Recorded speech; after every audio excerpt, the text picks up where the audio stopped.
Shockwave is a classic Schwarzkopf looping coaster at Six Flags Over Texas. Schwarzkopfs are famous for their forceful vertical loops, and Shockwave most certainly has those, but it also has some shockingly powerful airtime.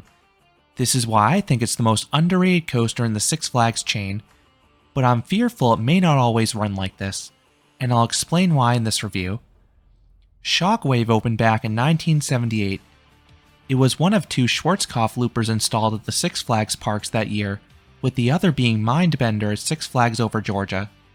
While the latter often fares higher in annual coaster polls, I think Shockwave is the far superior coaster, especially nowadays. The aforementioned Mindbender was closed after the 2019 season for an extensive refurbishment. When it reopened in 2021 as Riddler Mindbender, it had two notable changes. First, the coaster received new trains from Bolliger and Mabillard. They were similarly comfortable to the original Schwarzkopf trains, but they were 2 cars shorter. This lessened the whip over the drops. Second, the ride received a series of trim brakes that slowed the coaster down. These changes negatively impacted the on-ride experience, but it will extend the coaster's lifespan and longevity. The lighter trains and lessened speeds will reduce the wear and tear in the structure. And this wasn't the only Schwarzkopf in the Six Flags chain to undergo a large refurbishment. In 2016, Six Flags Magic Mountain rebranded their classic looper as the New Revolution. This also included new trains. Based on this and the ride's age, I suspect it's only a matter of time until Shockwave gets its own renovation. I hope the on-ride experience I'll describe later in this review remains intact, but I have major trepidation based on what happened to Mindbender. Shockwave is an icon for Six Flags Over Texas.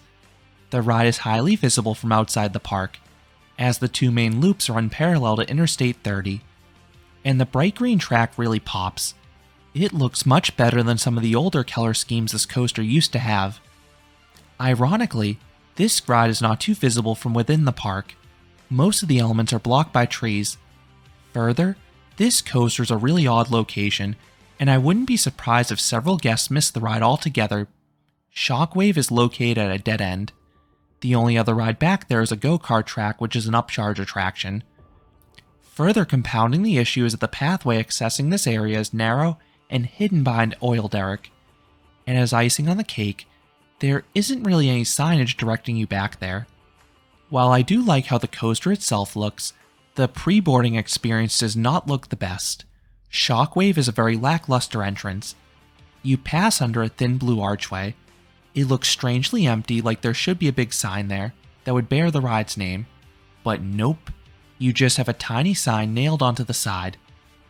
The poor presentation continues into the queue line. You have a series of uncovered switchbacks. You do not want to get stuck in these on a hot day. Then you have a few ramps stacked on top of each other going up to the station. Then the station itself is bare bones and simple. Fortunately, this coaster almost always has minimal to no wait, so you won't spend much time in that queue. And most of my visits have taken place on weekends, no less. The only time I have ever seen a notable line for this coaster was during spring break, but it was still much less than the park's other coasters. While Shockwave was sporting a full queue midday, it had an empty station towards the start and end of the day. If you do visit on a busy day, Shockwave is included in the park's Flash Pass Skip the Line Pass. While you do avoid the switchbacks, the merge point is before the station ramps, so you may still encounter a 20 to 30 minute wait once you scan in, but Flash Pass usually isn't needed for this ride. So why the minimal waits? There are a few reasons for this. I think the isolated location is the biggest factor. There simply is not much foot traffic in this section of the park. Shockwave also has pretty good capacity. The ride has 2 trains, and it usually runs both. Each train holds a maximum of 28 riders, as you have 7 cars with 2 rows of 2. The ride also has fairly fast operations. The crew usually has the next train ready to go once the prior one parks itself on the brake run. And that's impressive because the waiting brake is so far back from the station, so the crew has to wait longer for the train to return to the station than most coasters. The lone year with bad operations was 2016. In that year, Shockwave was one of several Six Flags coasters to get virtual reality goggles. This severely hindered dispatch speeds, as operators not only had to check restraints, but they also had to secure the VR headsets. I am extremely thankful this was removed for the 2017 season. Like many classic Schwarzkopfs, this ride is a simple U-shaped ratcheting lap bar. It is a surprisingly minimal restraint given the forces this ride offers. There is a secondary seatbelt as well, but this doesn't really impact the on-ride experience much at all in my opinion. One other thing to note is that the cars do not have much legroom. Fortunately, there is a knee pad in the seat backs in front of you, so it isn't uncomfortable if you bash into them. As for which seat you'll want, I think there is only one place to experience Shockwave, the back car. The positive Gs are similar in all rows, but the back car is the best airtime by far.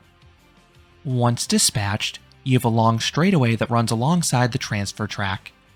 You then ascend the 116-foot or 35-meter tall lift hill. For 2 brief months, this was actually the tallest full-circuit roller coaster in the United States, but this record was quickly taken by Loch Ness Monster at Busch Gardens Williamsburg. Shockwave is a very slow chain lift. Towards the top, you get a good view of the adjacent arena, New Texas Giant, and the highway. You slowly crest the top, and then you have a 180-degree turn high above the ground. It dips down and up, and since there's minimal banking, everyone will get some mild laterals, but this is just the calm before the storm. This leads into a 10-story drop, and because of the pre-drop sequence, you have a bit of speed going into it, so those in back get a good, albeit brief, ejector pop. It packs more of a wallop than the initial plunge on other Schwarzkopf loopers, presumably because of the pre-drop. Then you have back-to-back vertical loops. Schwarzkopf loops are always powerful, but these ones are better than usual. Not only do you have 2 in a row, but this ride still holds the US record for the highest recorded G-force, as you hit 5.9 Gs here. You will feel super heavy here, and there's a good chance you'll gray out much like I did. The 2 loops feel fairly similar, but the first one tends to push my body forwards into it along with those Gs. The second one doesn't really do that. You then climb upwards into a turnaround.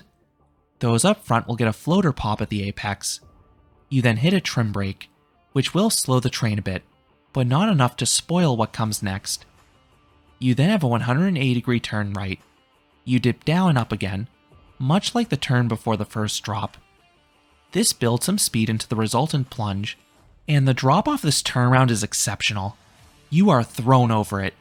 If you're in the back car, you get some extremely strong and sustained ejector airtime. I was stunned by its power in my first ride. I was not expecting airtime this crazy. This is followed by another turnaround. Those up front get some weak floater into it. Then you have a 180-degree turn, this time going left. You again dip down and up. This leads into another incredible drop. Those in the back car are ripped skywards, getting epic ejector airtime similar to the prior drop.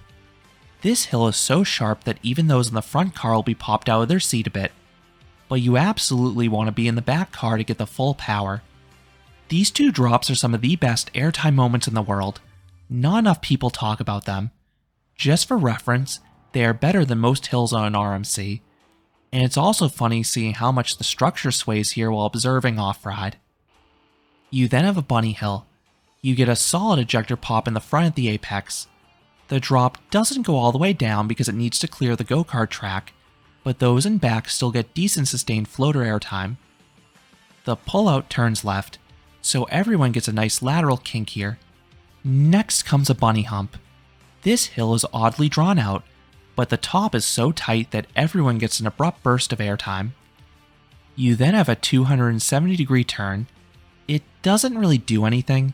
This is the lone dud on Shockwave, but it's fairly forgivable because the coaster is otherwise well paced, especially given its age, as you have great elements start to finish. You then careen towards the brake run, and you jump upwards, getting a fantastic near miss with the prior bunny hump, and the rise upwards delivers an okay pop of airtime for all. You then abruptly slam to a stop. You have a little more time to brace yourself in the front row, but those in back will be thrown forwards because they'll be airborne when the deceleration starts. You will be ever so grateful for those knee pads. It's the only slightly uncomfortable moment on this coaster. The ride as a whole is still very smooth. Some of the transitions are a bit janky, but they simply add to the forces in my opinion, rather than causing any pain. You then roll back to the station, ending the 3,600 foot or 1,100 meter long coaster.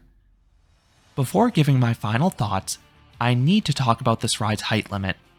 Most looping coasters require guests to be at least 48 inches in height, but guests only need to be 42 inches tall to ride Shockwave. That is very surprising given how intense this coaster is. While this may be the first looping coaster kids can experience, I don't know if it's a good candidate given how wild it is. So what would I rate Shockwave? I would give this classic Schwarzkopf a 9 out of 10. This is a wonderful coaster that has aged like fine wine. The back-to-back vertical loops have crushing positive Gs. Then there are some impressive drops in the back row that'll chuck you skywards. This is some of the sharpest ejector airtime of any coaster, and not enough people talk about it. And this ride is still remarkably smooth despite operating for 45 years. This is easily one of the best Schwarzkopfs given its blend of positive and negative Gs. In fact, I think it's the best one currently in operation. The only ones I'd take over Shockwave are two defunct ones, La Feria's Chimera and Galaxyland's Mindbender. I hope Shockwave will forever run like this, but I am a bit worried given the changes that took place in Riddler Mindbender in recent years, so we'll see what the future brings, but my advice is to get on this coaster as soon as possible, just in case. So those are my thoughts on Shockwave at Six Flags Over Texas. What are your thoughts on this looping coaster? Do you love it as much as me? Let me know down in the comments. If you enjoyed this review, I would appreciate it if you gave this video a like, and you considered subscribing, because there'll be a lot more roller coaster amusement park videos here at Canopy Coaster. Thanks for watching.